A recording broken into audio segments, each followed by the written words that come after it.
संतोष देशमुख यांच्या हत्येमध्ये वाल्मिक कराडचा हात आहे हे स्पष्ट असल्याचं अंबादास दानवेंनी म्हटलंय, तर फडणवीसांनी बीडमध्ये जाऊन इंगा दाखवावा असं संजय राऊतांनी म्हटलंय.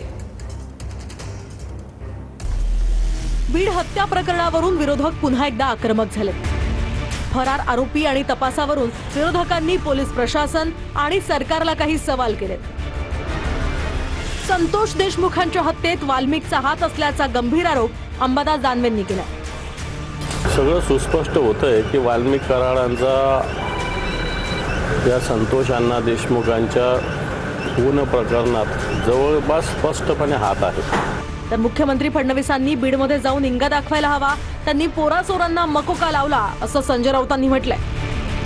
तर मुख्यमंत्री फडणवीस कुणालाही पाठीशी घालणार नाही असं यावर गिरीश महाजन यांनी सांगितलंय. सन्माननीय देवेंद्र फडणवीसजी हे बीडमध्ये जाऊन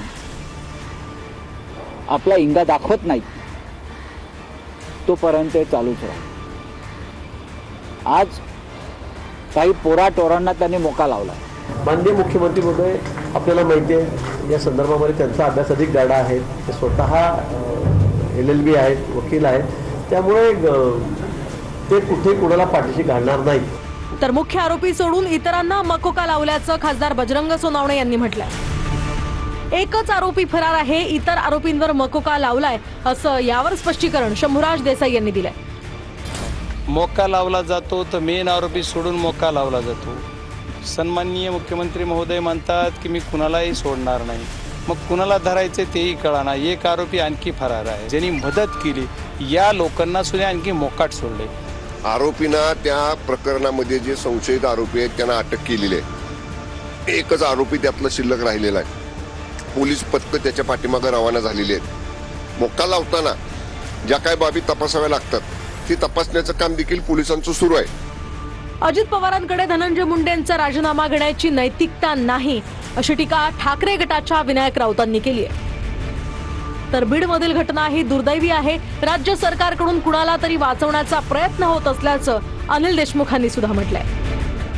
जो कराड आहे तो धनंजय मुंडेंचा उजवा डावा नव्हे तर संपूर्ण शरीरात त्याने व्यापलेला आहे. खरं म्हणजे नैतिकता जर असती माननीय अजितदादा पवारांकडे किंवा धनंजय मुंडेंकडे, तर धनंजय मुंडेंचा राजीनामा अजितदादांनी केव्हाच घेतला असता. बीडची घटना असो, परभणीची घटना असो, अतिशय दुर्दैवी घटना आहे. पण यामध्ये राज्य शासनाच्या माध्यमातून कोणाला तरी वाचवण्याचा प्रयत्न या ठिकाणी होत आहे हे स्पष्ट दिसत आहे. ते जसं म्हणतात की त्यांचा मोबाईलचा CDR जो आहे किंवा त्याच्या घरच्यांचा आहे, ज्यांची फोन आले, आणि मूळ पोलीस प्रशासनाचा एक पूर्ण CDR जर काढला SP ऑफिसपासून DYSP पासून, तर तो पोलीस त्या स्टेशनपर्यंत हा या मर्यादित गुन्ह्यामध्ये तर तपास